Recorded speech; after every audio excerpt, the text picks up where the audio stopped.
Durante la próxima hora, BCN Radio los invita a compartir Labor Parlamentaria, un espacio destinado a conocer la tarea legislativa en primera persona. Senadores y diputados de todas las provincias comparten en la radio de la Biblioteca del Congreso de la Nación lo que hacen fuera y dentro del recinto. Bienvenidos a Labor Parlamentaria. Bienvenidos a un nuevo programa de Labor Parlamentaria, este programa de la BCN Radio, la radio de la Biblioteca del Congreso de la Nación. Y en esta oportunidad entrevistamos a alguien que nació en Saladillo, provincia de Buenos Aires. Es licenciada en Medicina y especialista en Obstetricia y Ginecología. Ha sido también miembro y secretaria de la Unión Cívica Radical, como así concejal y presidente del Honorable Consejo Deliberante de Saladillo.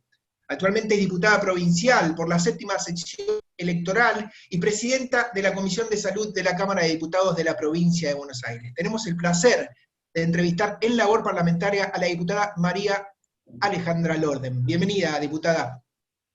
Buenas tardes, gracias Gustavo, y una sola cosa para marcarte. Hace más de 20 años que vivo en Saladillo, pero nací en Bahía Blanca y viví mis primeros 17 años en Coronel Dorrego. Estudié en La Plata y luego me vine a Saladillo, por lo tanto, como digo, yo soy muy bonaerense. Bien. Bonaerense y nómade. Saladillense de adopción, totalmente ya definitivamente, pero no nacida en Saladillo. Bien, entonces empecemos por ahí, ¿sí? Queremos arrancar de forma descontracturada y que nos cuente dónde nació, de sus inicios, cómo estaba constituida su familia. Cuéntenos un poco, así nosotros nos imaginamos ese lugar. Bueno, rápidamente, mis padres, mi padre comerciante, mi mamá ama de casa, una familia de clase media baja, en un pueblo chiquito, Coronel Dorrego, muy cerquita, que está entre Bahía Blanca y Tres Arroyos, allí hay que llegar por la ruta 3, vivían con 2 hijos, un varón y una mujer.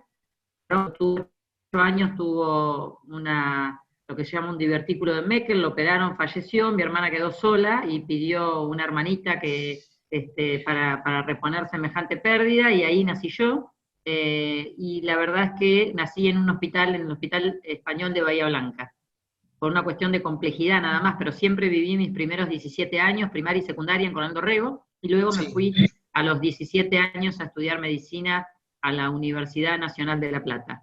Allí, bien, pero antes de llegar a la medicina y a sus comienzos, ¿no? en la universidad, ¿cómo era Alejandra Lorden en la primaria, en la secundaria? ¿Era buena alumna? ¿Cuál era su materia preferida? ¿Ya tenía muy en claro que quería estudiar medicina o tenía otros gustos? Bueno, siempre fui buena alumna, en la primaria, en la secundaria, en la universidad, no abanderada, no de promedio 10, pero siempre superando los 8, digamos, ¿no? Creo que la facultad fue 8.63 el general de en la primaria y en el secundario. La verdad que era muy inquieta, sigo siéndolo, muy andariega, muy activa, tal vez esa era la característica que más hablaba de mí, aunque en esos tiempos ser activa era ser traviesa también de niña, y por supuesto me mandaban a un montón de cosas, a danzas españolas, a inglés, a patín, ya no sabían a dónde más mandarme, a tenis, para que hiciera muchas cosas y largara mi energía, que siempre parecía como que había venido dotada de una energía extra, y sabía que iba a estudiar una carrera. Yo decía, yo voy a estudiar una carrera importante que pueda ayudar a la gente. Había muchas en ese momento, pero se me ocurría, mi madre siempre decía, bueno, tu hermana estudió medicina, vos tenés que ser abogada, pero me lo decía así como una cosa, como un chiste, nunca me impusieron nada, y a mí me gustaba la medicina porque la veía mi hermana y porque creía que también por una cuestión familiar, ayudar al otro o tener que ver con la salud era algo que me parecía muy importante, y yo decía que iba a estudiar una carrera muy importante, y entonces, estaba un poco ya pensándolo desde comienzos del secundario.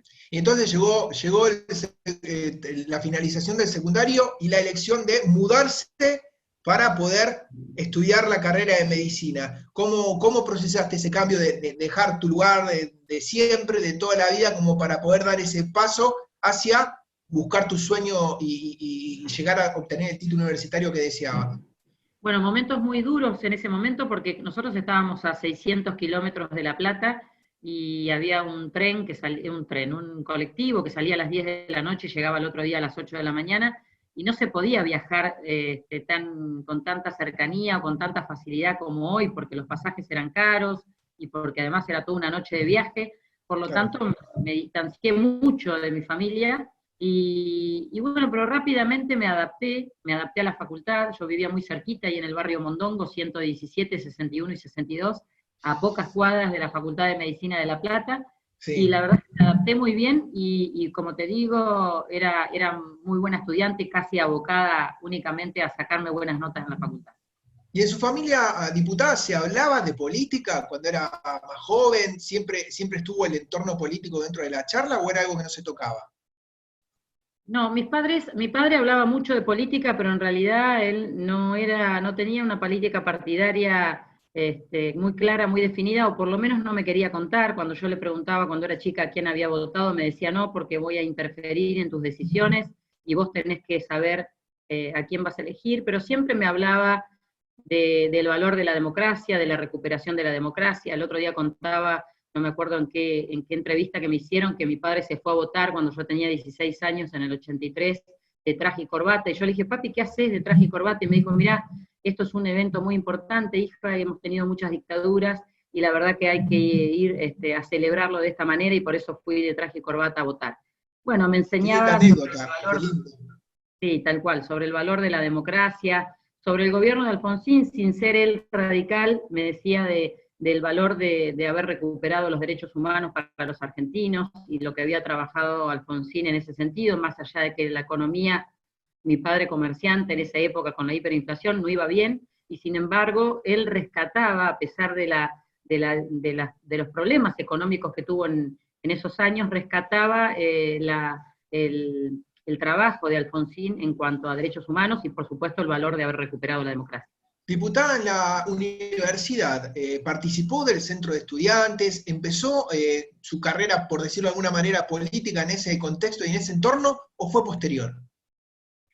Fue posterior, la verdad que no soy de las típicas militantes de la universidad o de joven, no, lo mío fue algo diferente, fue mucho más de grande. En principio decirte que, bueno, si bien siempre me gustaba la política y en mi rol de médica, ginecóloga y obstetra, atendía mucho en los centros de atención primaria de la salud y en el hospital público con gente siempre con muchas necesidades, y siempre existía una vocación por ayudar, ¿no? Siempre estaba con las muestras médicas de los anticonceptivos o de la medicación que necesitaba alguien, o ir a verlo a la casa para poder ayudarlo para que se pueda operar. Bueno, siempre andaba atrás de causas que tenían que ver de alguna manera con una vocación de servicio que no la tenía tan clara, que era por la política, por donde la podía canalizar.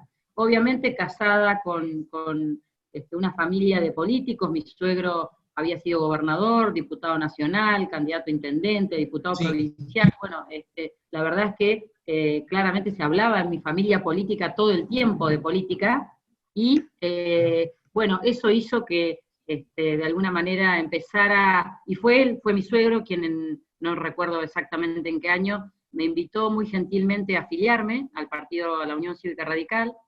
Ahí estuve afiliada muchos años, participando muy de lejos, acompañando procesos donde mi marido era candidato a concejal. Obviamente yo estoy hablando de años, tenía 30 y pico de años, tenía 2 chicos, y mi profesión, que era con mucho, pero mucho trabajo, en lo privado y en lo público.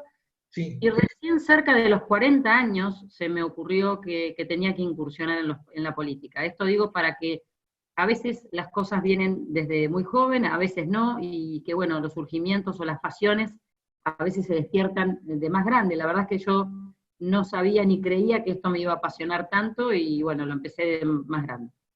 Yo tengo vínculos de amistad con varios profesionales de la medicina, ¿no? Y a veces en charlas con ellos, de distintas especialidades, me dicen que a veces no tienen insumos o a veces se sienten limitados en este cambio social, ¿no? Que tienen in situ por la profesión en la que realizan, y que a veces se sienten limitados en eso. O sea, dicen, no puedo hacer más por esta persona porque puedo solucionar ese problema en el momento, pero ella se lo traslada y esto continúa.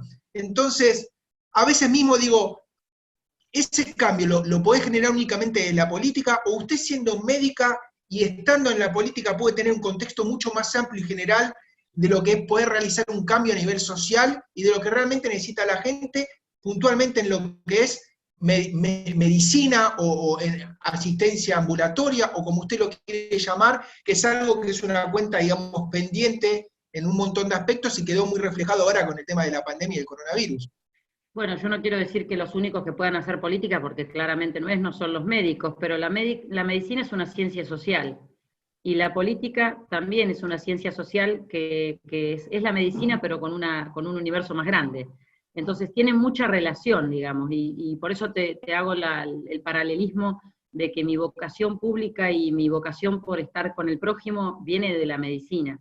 Y luego, obviamente, la política te da un campo más grande, más amplio, y, y me di cuenta que yo desde la política podía ayudar, ya no del otro lado del mostrador, atendiendo a las pacientes y conteniéndolas, sobre todo las mujeres, donde uno escucha obviamente muchas cosas más allá de la mujer, escucha la violencia, escucha los problemas familiares, Exacto. escucha los problemas económicos que muchas veces administran las mujeres, escucha la soledad de muchas mujeres que crían a sus hijos solas, escucha el cuidado de sus padres, bueno, escucha muchas cosas cuando escucha a una mujer. Y la verdad que uno venía con todo eso, pero la política te da la oportunidad de poder empujar, sobre todo cuando uno está en el gobierno, ¿no? En estos 4 años de diputada, en mi primer mandato como diputada, donde pertenezco a Juntos por el Cambio, en ese momento éramos gobierno, y nuestra gobernadora nos hablaba de empujar expedientes, y yo sabía claramente lo que era empujar expedientes. Empujar expedientes es que alguien me llame y me diga que tiene un expediente por una droga oncológica por IOMA que no le sale, y entonces yo hablaba por teléfono y trataba de hablar con el primer empleado, con el último empleado hasta que la droga salía. O empujar expedientes es que te tengan que habilitar un servicio de salud en el interior profundo de la provincia y que tengas que hablar con el Ministerio de Salud o alguien que pueda.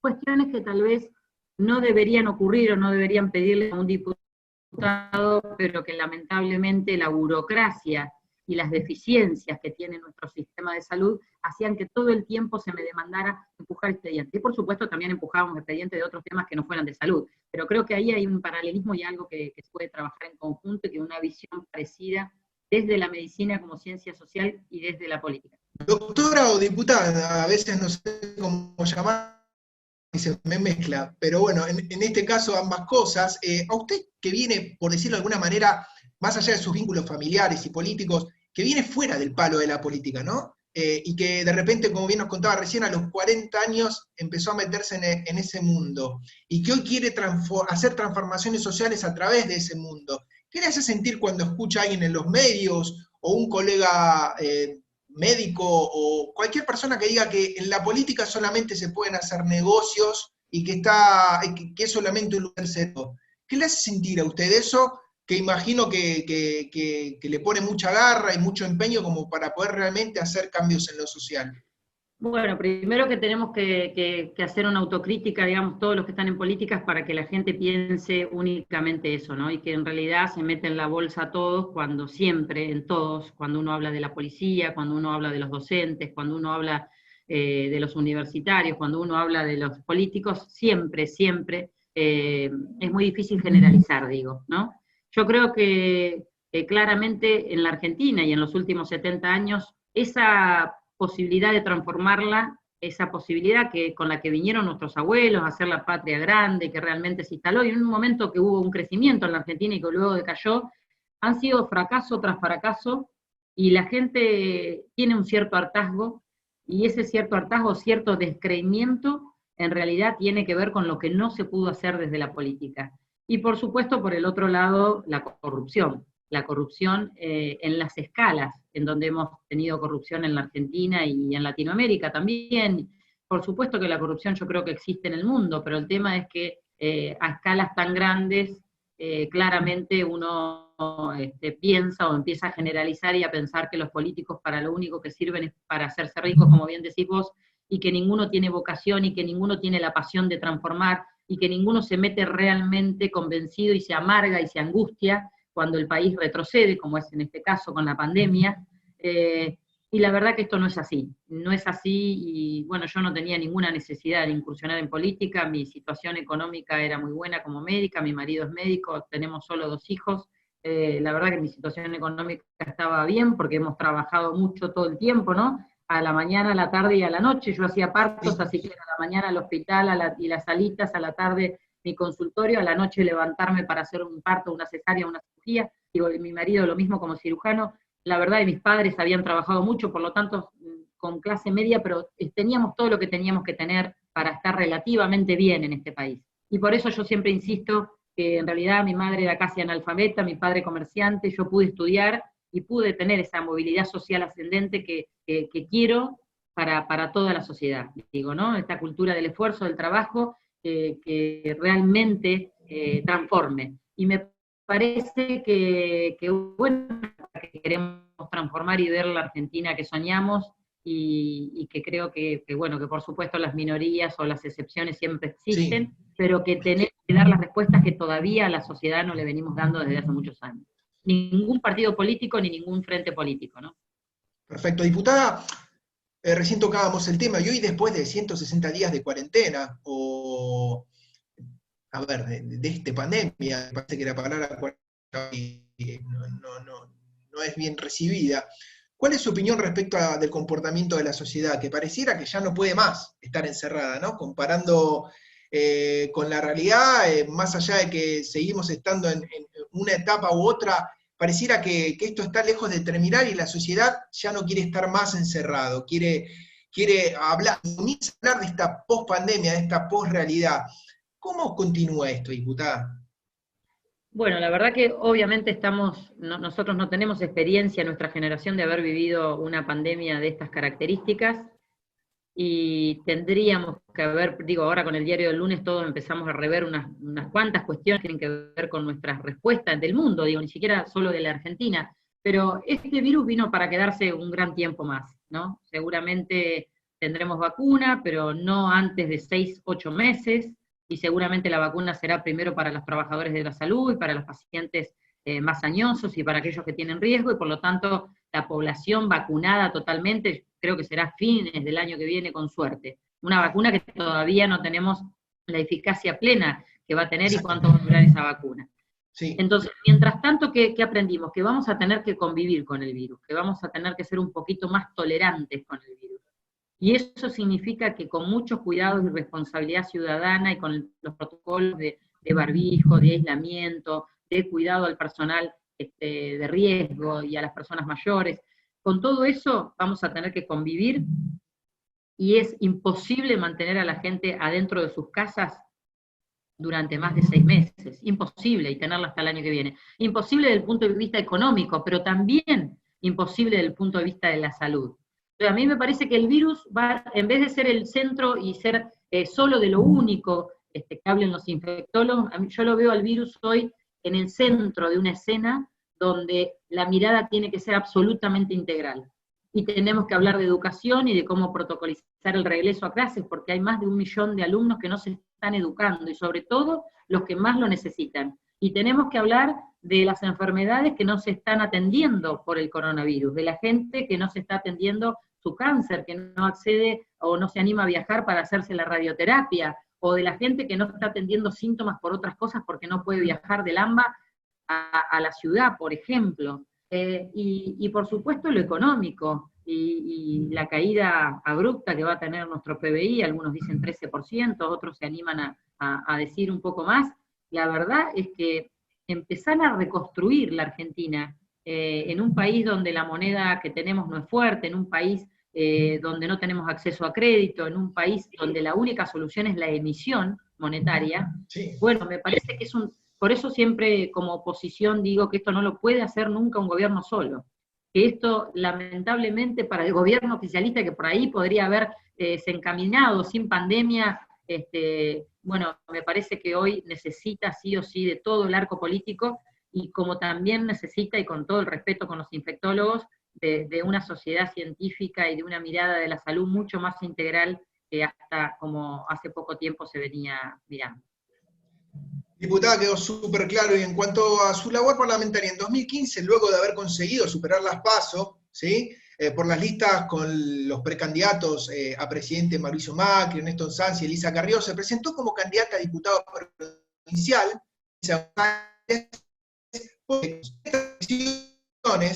de aquel 23 de octubre del 2015, logró ser elegida. ¿Cómo fue este proceso de cambio general, imagino, en su vida, ¿no? Y este inicio en la política? ¿Y cómo lo recibió su familia? ¿Cómo lo recibió usted? ¿Cómo estaba mentalizada en aquel octubre del 2015? Bueno, al principio, como bien dijiste, fui concejal y presidenta del Consejo Deliberante de Saladillo, eso de alguna manera me marcó un camino. Por supuesto que la legislatura provincial es otro ámbito, es una casa de leyes mayor, donde se debaten temas más importantes, que ya no son para un pueblo, para una ciudad, sino para todos los bonaerenses.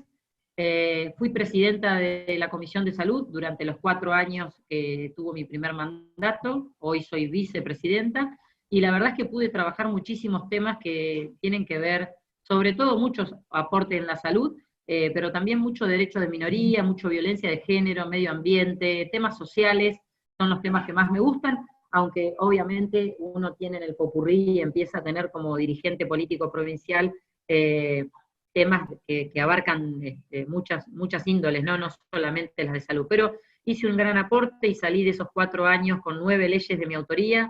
La verdad que para ser un gobierno oficialista, donde los oficialismos siempre sacan menos leyes que la oposición, por una cuestión de negociación, ¿no? de puja, la verdad que salí conforme con mi presidencia en la Comisión de Salud y con las 9 leyes de mi autoría, de las cuales algunas, como te decía, tienen que ver con la creación de técnicos en emergencias médicas o paramédicos en la salud, porque la implementación del SAME hacía que se necesitaran emergentólogos y la figura esta no aparecía en la provincia de Buenos Aires, sí en otras provincias y por supuesto en otros países. La ley del recién nacido prematuro, que la trabajé muchísimo con la ministra en ese momento, era Zulma Ortiz, que es de seguimiento al recién nacido prematuro por todas las patologías y porque muchas veces vuelve a reinternarse en condiciones que no son óptimas y obviamente muchos de ellos fallecen. Y proyectos que tuvieron que ver también con educación, con la adhesión a una ley de educación importante, que era erradicar la violencia de género en educación. Bueno, algunas que tienen que ver con lo cultural o con es la instalación de museos. Nuestra ciudad, Saladillo, tiene a un hombre que inventó el helicóptero argentino y que es famoso en el mundo, que es Pirincho Sicaré, y entonces la ciudad de Saladillo hoy, por ley, es la ciudad del helicóptero, la ciudad de la provincia de Buenos Aires. Bueno, y así algunas cuestiones que tienen que ver con lo simbólico y otras que tienen que ver con que hacer la maniobra de la ley de la maniobra de Henlich, que era una cosa muy sencilla que alguna vez un médico que había perdido a su hijo de muerte súbita en una cancha de rugby me pidió que la trabajara, que tiene que ver con bueno, cuando obstruimos nuestras vías respiratorias porque nos obstruimos con algún trozo de comida o con algún objeto, cómo hacer una maniobra para desobstruirla y cómo ponerla en los restaurantes, en los pubs, para que esto sea de información y de acceso a la gente. Bueno, y así te podría nombrar muchos proyectos, los cuales no tuvieron ley, no fueron ley, pero fueron trabajados en esos 4 años. ¿Usted cree que por ser mujer diputada tuvo que pagar un derecho de piso especial, tanto en su rol de concejal en Saladillo como ahora en la Cámara de Diputados? ¿O usted considera que más allá de eso es una cuestión de personalidad y de buscarse el camino propio? No, por supuesto que uno se tiene que buscar el camino propio, pero hubo una cuestión en la sociedad y en la política, claramente nosotros bregamos, y yo fui autora también del proyecto de paridad en el bloque de Juntos por el Cambio, que luego salió ley provincial primero, antes que la ley nacional, en la paridad en las listas legislativas, y obviamente que cuando uno mira las presidencias de bloques, en general son a cargo de hombres. Hoy tenemos la presidencia de comisiones 50 y 50, pero sin embargo la vicepresidencia de bloque, primera y segunda, es de hombres, y los presidentes de interbloques generalmente son hombres. O sea, en la política hemos avanzado mucho, pero todavía, como en la sociedad, tenemos desafíos pendientes para ir a una sociedad de pares, para ir a una sociedad donde la representación femenina y masculina sea igual. Creo que es una lucha por la que también vengo trabajando y mucho. Yo creo que uno cuando pasa por la política como mujer le tiene que tender la mano a más mujeres, si no, no valió la pena Sí. haber pasado por la política, y me parece que todavía hay un camino largo, pero que estamos adelantando. Mi partido, la Unión Cívica Radical, de muy poquito declaró por carta orgánica, tanto nacional como provincial, la paridad en los cargos partidarios, y por eso soy vicepresidenta de la Unión Cívica Radical Nacional, producto de esa paridad. Bueno, vamos avanzando, pero las mujeres tenemos que seguir trabajando por otras mujeres, por otras generaciones, y porque la igualdad trae mejores beneficios. Actualmente usted integra varias comisiones, como la de Asuntos Culturales, y Trato, y es presidente de la Comisión de Salud Pública de la Honorable Cámara de Diputados de la Provincia de Buenos Aires. Diputada, háganos mención de sus proyectos más relevantes o alguno que esté trabajando en la actualidad y que quiera. Bueno, he conseguido medias sanciones que tienen que ver, bueno, una es la modificación del Código de Faltas para quienes hostiguen, discriminen o amenacen al personal de salud. Ustedes saben que están en la primera línea de la trinchera, que realmente si hay alguien que está más harto de este coronavirus, más que nada son los profesionales de la salud que no paran, que están en las guardias, que muchas veces tienen que estar alejados de la familia, que muchas veces no son comprendidos, son discriminados, y entonces, bueno, creí que podía acompañarlos desde ahí. Ese proyecto ya tiene media sanción. Por supuesto, también fui coautora del proyecto de ley Silvio y de generar programas de protección al personal de salud, de la ley de donación de plasma, y en estos momentos estamos trabajando con muchos proyectos. Algunos tienen que ver con la telemedicina, que también un poco ya lo había presentado en el mandato anterior, pero en estos tiempos y con el teletrabajo, la telemedicina también es muy importante. Por supuesto, he trabajado proyectos que tienen que ver con el tabaquismo y con la de generar hábitos saludables. Trabajé mucho sobre el tema de hábitos saludables en la sociedad que tienen que ver con la alimentación y con justamente con estas prohibiciones, o de alguna manera disuadir a aquellos que fuman y prohibirlo en lugares donde hasta ahora estaba permitido fumar. Proyectos, bueno, la verdad que tengo un montón de proyectos, pero tienen que ver generalmente como te decía, con cuestiones sociales, bueno, hemos presentado muchos proyectos para beneficiar a las pymes, que tengan que ver con restarle algún gravamen de impuestos, porque obviamente en estos momentos todo lo que sea impositivo para muchos que están pasándola muy mal se torna casi imposible. Entonces poder transformar esto en un largo plazo a cuotas o en darles de alguna manera algún beneficio, también son proyectos que hemos presentado para muchos establecimientos.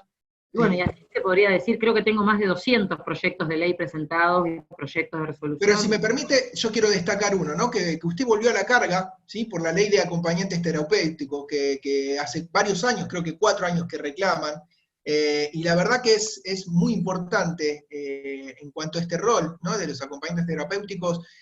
Por cuestiones personales lo he tenido que vivir, ¿sí? En cuestión de familia, y me parece que es una ley que debería de poder llevarse a cabo y que le puedan realmente dar un lugar de importancia, no solamente a los acompañantes terapéuticos, pero bueno, estamos poniendo este ejemplo, porque hacen una labor increíble, increíble en momentos a veces de mucha dificultad emocional, personal, física, y la verdad que es destacable, como así también la de los enfermeros, y podríamos seguir nombrando, ¿no? Profesiones.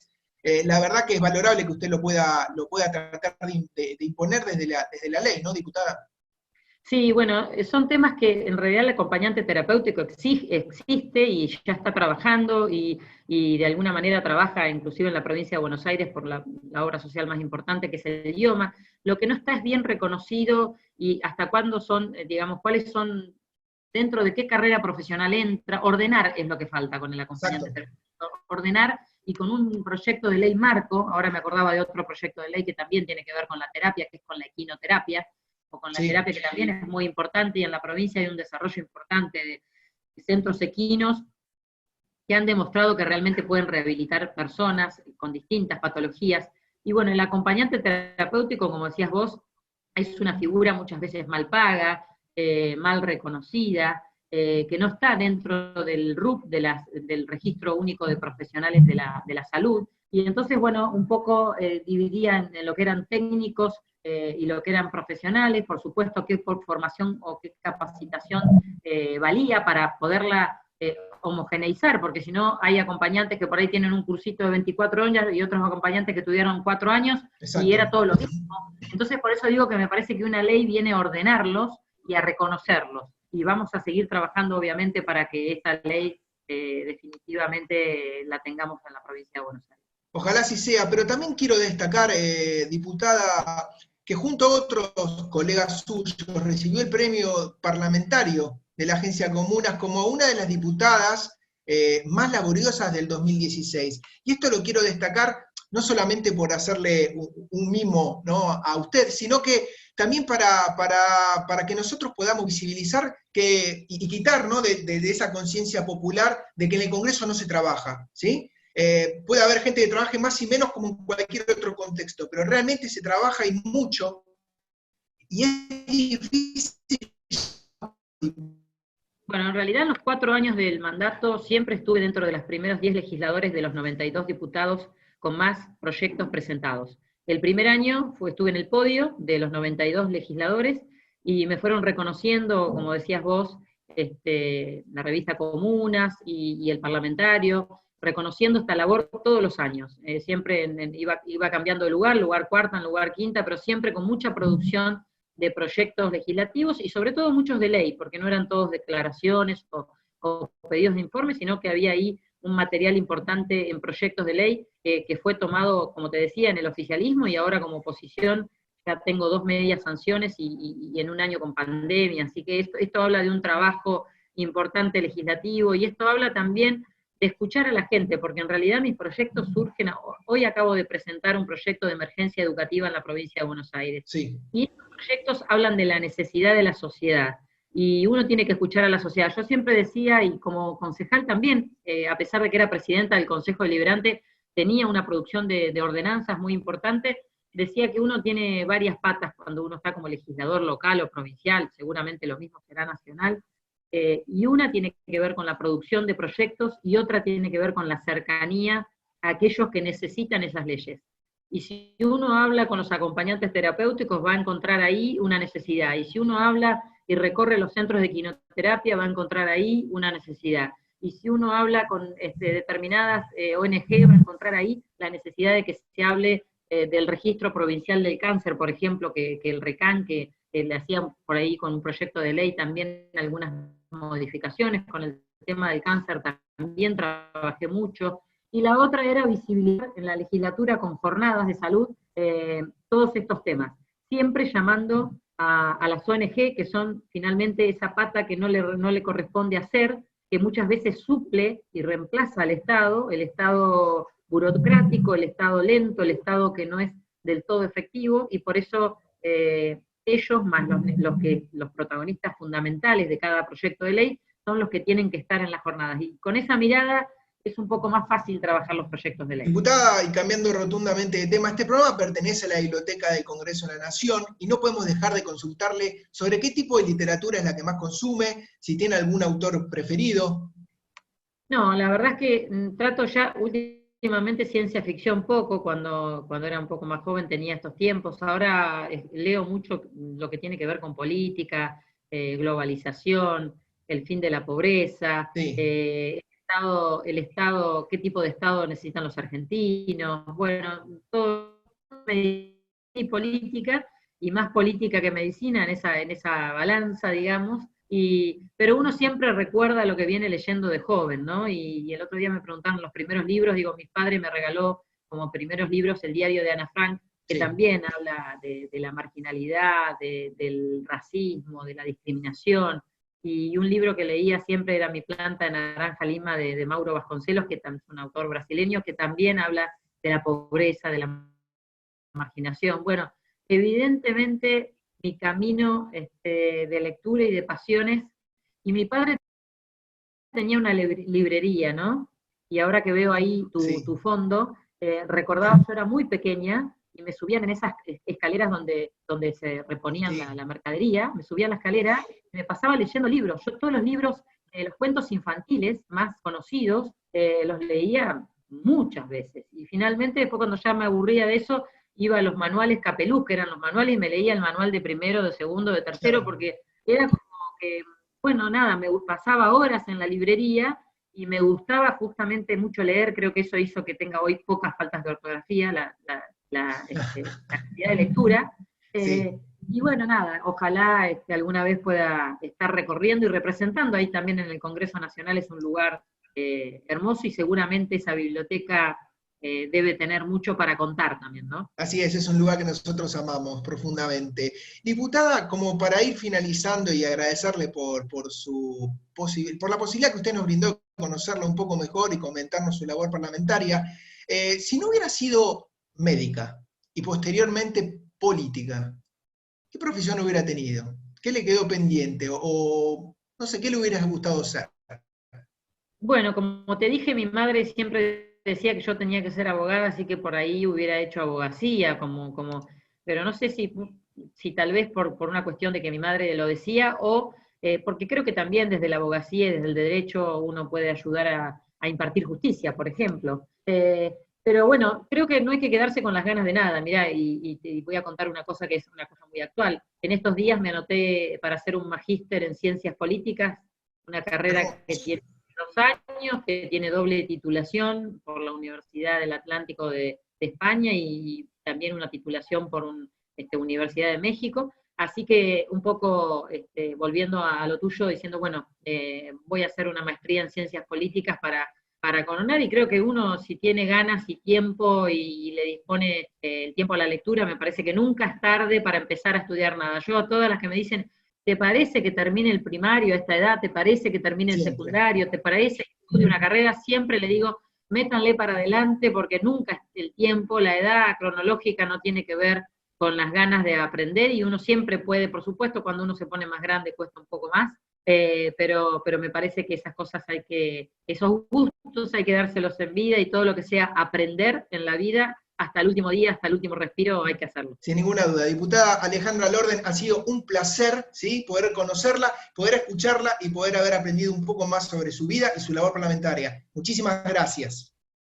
Gracias a ustedes y gracias por la labor que hacen, que no es menor. No sé si la gente lo valora y lo ve, pero la verdad que estar también hablando y trabajando en una biblioteca nacional con semejante responsabilidad, ¿no? En el Congreso, donde se dictan las leyes para todo el país, no es una cosa menor. Así que los felicito por su trabajo también.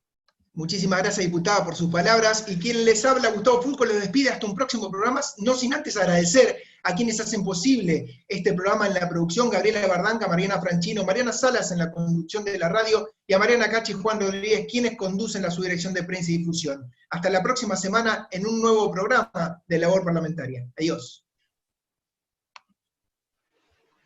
Programa producido por la Subdirección de Prensa y Difusión de la Biblioteca del Congreso de la Nación.